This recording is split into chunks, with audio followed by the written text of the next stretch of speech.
Hello everyone. तर मी या लेक्चरमध्ये तुम्हाला सांगणार आहे इंजिनिअरिंग मॅथमॅटिक्स 1 ज्याच्यातील मॅट्रायसेस. मागच्या 2 लेक्चरमध्ये मी तुम्हाला काय सांगितलं तर गॉस जॉर्डन मेथड आणि दुसरा कोणता क्वेश्चनचा टाईप सांगितला तर check the consistency and solve of linear equations होती ती. ओके, सो मी या लेक्चरमध्ये तुम्हाला सांगणार आहे तर तिसऱ्या टाईपचा क्वेश्चन काय असेल तो तर find the eigen values and corresponding eigen vectors. हा खूप इम्पॉर्टंट क्वेश्चन आहे, कायम विचारला जातो. ओके, सो आता बघा मी क्वेश्चन ऑलरेडी इथं लिहून घेतलेला आहे. क्वेश्चन काय आहे तर find the eigen values and corresponding eigen vectors. दिलेला मॅट्रिक्स काय आहे तर A इज इक्वल टू 1 1 3 1 5 1 अँड 3 1 1. ओके, सो आन्सर बघूया लागलीच आपण. तर given A is equal to 1 1 3 1 5 1 3 1 1. Okay, हा आपल्याला गिवन मॅट्रिक्स दिला आहे. आता काय करायचं आहे तर आपल्याला कॅरेक्टरिस्टिक इक्वेशन म्हणून कॅला-मिल्टन थेरममध्ये एक कन्सेप्ट असते. कॅला-मिल्टन थेरमचं स्टेटमेंट काय सांगतं तर every square matrix satisfies its characteristic equation. Characteristic equation काय असतं तर डिटर्मिनंटमध्ये A minus lambda I is equal to 0. हे असतं कॅला-मिल्टन थेरमचं स्टेटमेंट. ओके, मॅथमॅटिकल एक्सप्रेशन आहे, स्टेटमेंट असतं. Cayley Hamilton theorem states that every square matrix has its किंवा सॅटिस्फाईज कॅरेक्टरिस्टिक इक्वेशन. सो हा स्क्वेअर मॅट्रिक्स आहे कारण याचं number of rows is equal to number of columns आहेत, त्यामुळे हा स्क्वेअर मॅट्रिक्स आहे. मग कॅला-मिल्टन थेरमनुसार आपण काय करतो तर the characteristic equation is characteristic equation is A minus lambda I is equal to 0. Okay, so ह्या मॅट्रिक्सचं हे असणार आहे कॅरेक्टरिस्टिक इक्वेशन. सो ह्यामध्ये ह्याला कन्वर्ट करायचं आहे. 1 minus lambda 1 3 1 5 minus lambda 1 3 1 1 minus lambda is equal to 0. हे असं का आलं तर आय काय असतो आपला आयडेंटिटी मॅट्रिक्स असतो. म्हणजेच तो कसा असणार आहे इथं मी तुम्हाला दाखवते. 1 0 0 0 1 0 0 0 1 हा असतो आपला आयडेंटिटी मॅट्रिक्स. तर मग काय सांगितलंय बघा A मायनस लॅम्डा I म्हणजे ह्याला लॅम्डानं मल्टिप्लाय करायचं आहे आणि मग ते A मायनस म्हणजे सबस्ट्रॅक्ट करायचं आहे Aमधून. ओके, मग लॅम्डानं जर मल्टिप्लाय केलं लॅम्डा इंटू 1 लॅम्डा येईल. ओके, लॅम्डा इंटू 0 0, हे पण 0, हे 0 होईल, हे लॅम्डा येईल, हे 0 येईल, हे 0, हे 0, हे लॅम्डा येईल. त्याच्यानुसार हे असं आपल्याला ह्या कॅरेक्टरिस्टिक इक्वेशन ह्या मॅट्रिक्सचं असं येईल. ओके, आता काय करायचं आहे तर इथं आपल्याला हे डिटर्मिनंट याचा काढायचा आहे. असा डिटर्मिनंट काढताना आपल्याला अवघड जातो, म्हणून इथं एक मी फॉर्म्युला सांगते. फॉर्म्युला काय आहे बघा तो तर lambda cube minus sum of diagonal times lambda square plus sum of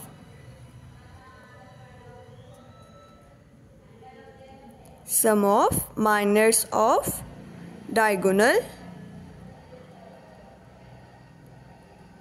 times lambda minus determinant A. Okay, is equal to 0. So आता आपल्याला पहिल्यांदा इथं डिटर्मिनंट A काढायला पाहिजे. So determinant A is equal to किती आहे बघा 1 1 3. हा असेल matrix. Okay, and this is called determinant 1 5 1 3 1 1. Okay, so determinant काढताना आपण काय करतो तर 1 आलं त्यातला म्हणजे रो कॅन्सल कॉलम कॅन्सल, हे काय होईल 5 इंटू 1 5 मायनस 1 मायनस 1 घेतलं 1 इन ब्रॅकेट, रो कॅन्सल होईल कॉलम कॅन्सल होईल 1 minus 3 into 1 3, okay, plus 3 in bracket 1 into 1 हा रो कॅन्सल झाला, कॉलम कॅन्सल झाला, 3 in bracket 1 minus 3 into 5 15, okay.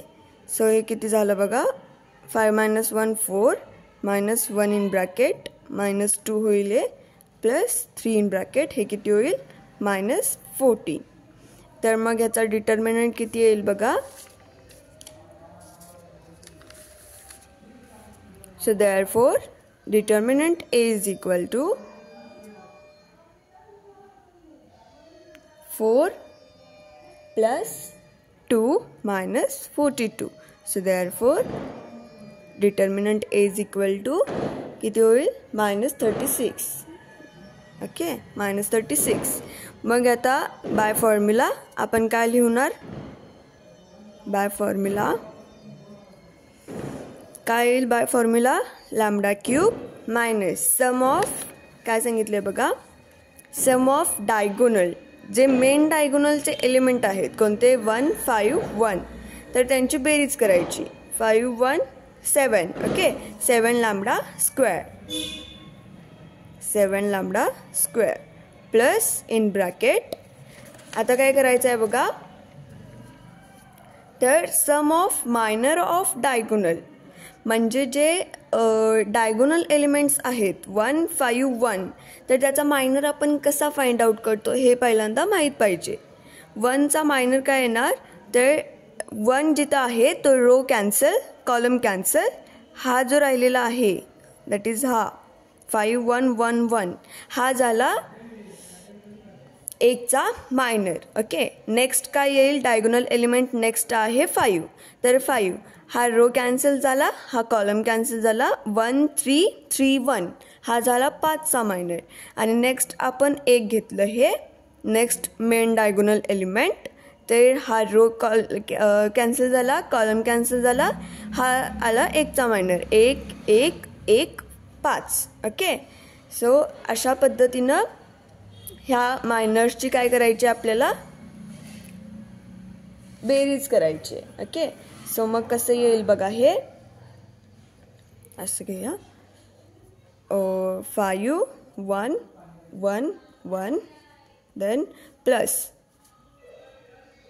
1 3 3 1 plus 1 1 1 5, okay, times lambda minus determinant A आहे, but इथं -36 आहे, so हे minus minus काय होईल plus 36 is equal to 0. Therefore, lambda cube minus 7 lambda square plus in bracket 5 minus 1 4, 1 minus 9 minus 8, 5 minus 1 4, 5 minus 1 4. Okay, so plus 4 is times lambda plus 36 is equal to 0. So therefore lambda cube minus 7 lambda square, 4 minus 8 minus 4 plus 4 cancel होईल, त्यामुळे लॅम्बडाची इथं काहीच term येणार नाही, plus 36 is equal to 0. हे आपल्याला मिळालं आता इक्वेशन. आता काय करायचं आहे, तर हे इक्वेशन आपल्याला सॉल्व करायचं आहे. आता हे इक्वेशन आपण कसं सॉल्व करू शकतो, तर बघा, हे नाव ह्या लॅम्बडाचे जे कोएफिशियंट आहेत ते उतरून घ्यायचे. ओके, ह्या इथं आहे बघा, इथं लॅम्बडाचा कोएफिशियंट काही नाही म्हणजे काय आहे 1 आहे. इथं लॅम्बडाचा कोएफिशियंट काय आहे -1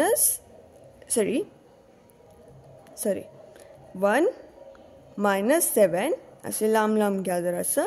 देन इथं लॅम्बडाची टर्म कॅन्सल झाली, त्यामुळे त्याचा कोएफिशियंट किती आहे 0, तो पण घ्यायचा. आणि देन काय आहे तर 36. Okay, determinant.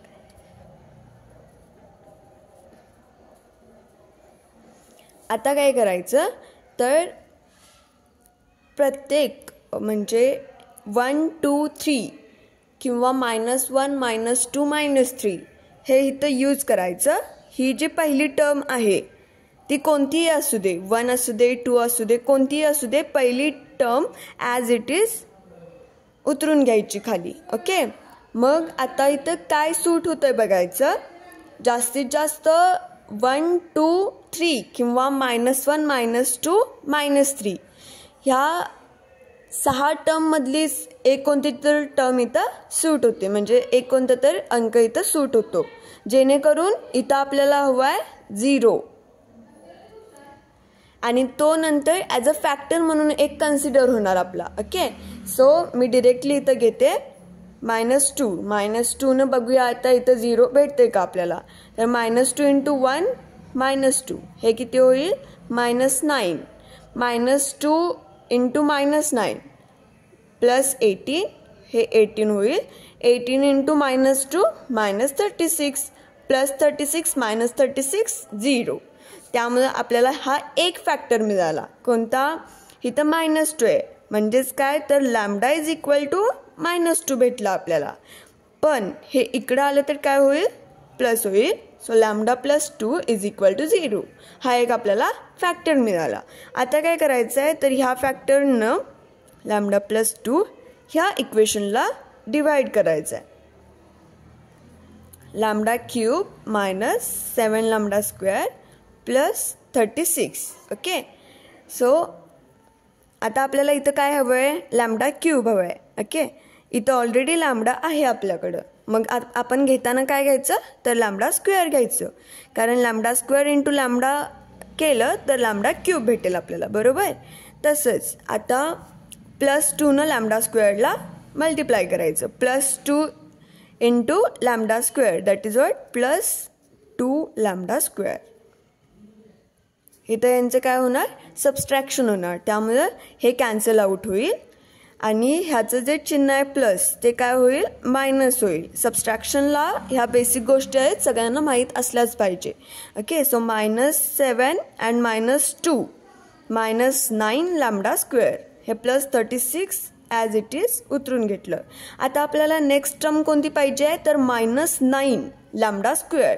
ऑलरेडी इथं लॅम्डा आहे. ओके, जे आपल्याला पाहिजे आहे ते ॲज इट इज इथं चिन्हासकट घ्यायचं. आपल्याला काय पाहिजे आहे -9 λ². सो मी इथं घेताना काय घेतलं -9 लॅम्डा × λ² अँड हे -9 ॲज इट इज. सो हे -9 λ² आलं +2 -9 लॅम्डा -18 लॅम्डा हे +36 नंतर ॲज इट इज उतरून घेणार आहे. इथं आपल्याला लॅम्डाची टर्म 0 भेटली होती इथं, त्यामुळं इथं हे ॲज इट इज आहे तसं राहील. इथं हे सबस्ट्रॅक्शन होईल, त्यामुळे हे कॅन्सल आउट होईल. हे मायनसचं काय होईल हे साईन चेंज होईल. ओके, सो हे काय होईल 18 lambda +36 as it is. Okay, आता काय करायचं आहे आपल्याला काय हवं आहे +18 लॅम्डा. लॅम्डा ऑलरेडी आहे, सो +18 नुसतं मी घेतलं इथं. मग आता काय होईल 18 लॅम्डा +18 × 2 36. ओके, आता इथं आपल्याला सबस्ट्रॅक्शन करायचे, त्यामुळे ह्याला हे कॅन्सल होईल, ह्याला हे कॅन्सल होईल, आपल्याला 0 भेटलं.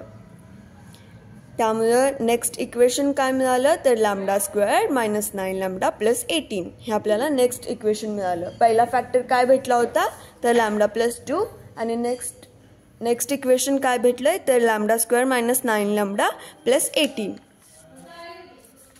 आता काय करायचं आहे नेक्स्ट स्टेप काय असेल तर λ-2 लॅम्डाला आपण ॲज अ आयगन व्हॅल्यू, म्हणजे आयगन व्हॅल्यूजना काय म्हणतो आपण तर लॅम्डा म्हणतो. आयगन व्हॅल्यूजना आपण लॅम्डा म्हणतो.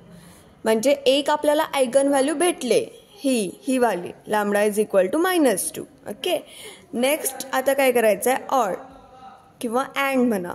अँड हे आपल्याला इक्वेशन भेटलंय λ² -9 लॅम्डा +18 हे आपल्याला सॉल्व करायचं आहे. हे कसं सॉल्व करायचं हे बेसिक मला वाटते 5वी किंवा 6वीत आपल्याला झालं असेल. गुणाकार 18 आणि त्यांची बेरीज काय आली पाहिजे त्या फॅक्टर्सची -9. ओके, असं येईल. मग काय 3 and 6 -9 हवं आहे तर मग -3 × -6 +18. कारण का तर गुणाकारामध्ये मायनस मायनस प्लस होतं आणि ह्यांची बेरीज काय होईल -9. त्यामुळे मी इथं डिरेक्टली घेते lambda is equal to -2 and next factor काय मिळालेत -3. म्हणजेच ते तिकडे जाऊन काय होतील तर +3. Lambda is equal to +3 and lambda is equal to 6. So therefore the eigen values are lambda is equal to -2, 3, 6. ह्या आपल्या आयगन व्हॅल्यूज झाल्या. आता आपल्याला काय फाइंड आउट करायचं आहे तर त्याचे करस्पॉन्डिंग आयगन वेक्टर. आयगन वेक्टरला आपण काय करतो तर एका इक्वेशनचा यूज करतो. ते काय आहे तर A minus lambda I times x is equal to 0. ह्या इक्वेशनचा आपल्याला आयगन वेक्टर काढताना यूज करायचा आहे. First lambda is equal to -2 असताना लॅम्बडा इज इक्वल टू -2 ही लॅम्बडाची व्हॅल्यू इथं काय करायची ह्या इक्वेशनमध्ये पुटअप करायची. मग हे आपल्याला काय भेटेल तर -2 +2 म्हणजेच A + 2I times x is equal to 0. So हे आता आपल्याला काय भेटेल देअरफॉर A + 2I. मी मगाशीच तुम्हाला त्या पेजवरती सांगितलं होतं की हे वालं हे कॅरेक्टरिस्टिक इक्वेशन यूज केल्यानंतर हे कसं आलं हे सांगितलं होतं. त्याच्याप्रमाणेच काय करायचं आहे आपल्याला तर A + 2I म्हणजे जो डिटर्मिनंट A आहे किंवा मॅट्रिक्स आपला जो A आहे त्याच्यात 2I ॲड करायचं. म्हणजे मग आपल्याला काय भेटेल बघा तर 3, 1, 3, 1, 7, 1, 3, 1, 3 हे आपल्याला भेटेल टाइम्स x म्हणजेच काय कन्सिडर करायचं आहे आपल्याला तर x1, x2 and x3. x आपल्याला हे कन्सिडर करायचं आहे इज इक्वल टू काय 0, 0, 0. आता काय करायचं आहे आपल्याला तर बाय क्रेमर्स रूल आपल्याला 8th स्टँडर्डमध्ये क्रेमर्स रूल झालेला आहे. Bye Cramer's rule x1 upon okay x1 आहे आपला हा रो कॅन्सल केला कॉलम कॅन्सल केला. x1चा मायनर काय मिळाला 7, 1, 1, 3 7, 1, 1, 3. नेक्स्ट काय करायचं आहे नेक्स्ट x2 बट हे x2 कसं घ्यायचं आहे निगेटिव्ह घ्यायचं आहे. Okay that is minus x2 कुठला तर 1. सो हा रो कॅन्सल केला कॉलम कॅन्सल केला 1, 1, 3, 3 1, 1, 3, 3 is equal to x3 upon 3. x3 म्हणजे काय आहे 3 एलिमेंट आहे. सो हा रो कॅन्सल केला कॉलम कॅन्सल केला ह्याचा मायनर काय मिळाला 1, 7, 3, 1. सो 1, 7, 3, 1. आता काय करायचं हे आपण सॉल्व करायचं. x1 upon 7×21 + 1 20 is equal to minus x2 upon 3×3 + 3 0 is equal to x3 upon 1 + 7×21 -20. म्हणजेच आपण ह्याला काय करू शकतो तर 20 आपण डिवाइड करू शकतो. x1 upon 1 minus x2 upon 0 is equal to x3 upon -1. त्यामुळे काय होईल hence the eigen vector corresponding to eigen value lambda is equal to -2 is x1 is equal to 1, 0, -1. हा असेल आपला लॅम्बडा इज इक्वल टू -2 असताना हा आपला असेल आयगन वेक्टर. ओके आता राहिलेल्या आयगन व्हॅल्यू म्हणजे 3 आणि 6 ह्याचा पण आपल्याला असंच करायचं आहे. तर सेकंड काय असेल लॅम्बडा इज इक्वल टू 3 असताना इक्वेशन काय आहे A minus lambda I. Lambda किती आहे 3. So 3I times x is equal to 0. So therefore A minus 3I केल्यानंतर आपल्याला काय मिळेल मॅट्रिक्स तर -2, 1, 3, 1, 2, 1, 3 1 -2. x काय कन्सिडर करायचं आहे, x1 x2 and x3 is equal to 0 0 and 0. So by Cramer's rule,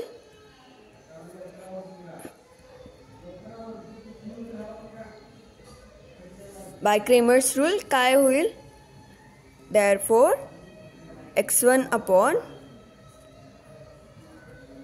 x1 चा मायनर काय येईल बघा, -2 आहे. सो याचा minor 2 1 1 -2 2 1 1 -2 minus x2 upon x2 हा आहे 1. सो हा row cancel, column cancel. 1 1 3 -2 1 1 3 -2 is equal to x3 upon x3 कोणता आहे, 3 आहे. So row cancel, column cancel. 1 2 3 1 1 2 3 1. Sorry. So हे आपल्याला सॉल्व करायचं आहे. Therefore x1 upon -4 -1 -5 minus x2 upon -2 -3 -5 is equals to x3 upon 1 -6 -5. ह्या मायनसला मायनस कॅन्सल आउट होईल. सो देअरफॉर x1 अपॉन -5 न आपण आता डिवाइड करूया. सिम्प्लिफाईड फॉर्म लिहिला तरी चालतोय किंवा हे असं ॲज इट इज लिहिलं तरी चालतंय, पण सिम्प्लिफाईड फॉर्म जास्त इफेक्टफुल ठरतो. मग आता बघा, हे 1 is equals to x2 upon हे मायनस मायनस कॅन्सल आउट झालं, -5 न डिवाइड केलं त्यामुळे काय होईल, -1 येईल, is equals to x3 upon 1. Hence the eigen vector for corresponding eigenvalue lambda is equal to 3 is x2 is equal to 1 -1 1. हा झाला लॅम्बडा इज इक्वल टू 3 असताना eigen vector. Third last one कोणते eigen value, lambda is equal to 6 असताना. इक्वेशन काय आहे तर a-6i times x is equal to 0. So therefore आता मॅट्रिक्स काय येतो बघा, a-6i केल्यानंतर तर -5 1 3 then 1 -1 1 and last is what 3 1 and -5. Next x काय कन्सिडर करायचं आहे, x1 x2 and x3 and last 0 0 0 is equal to. Okay, so by Cramer's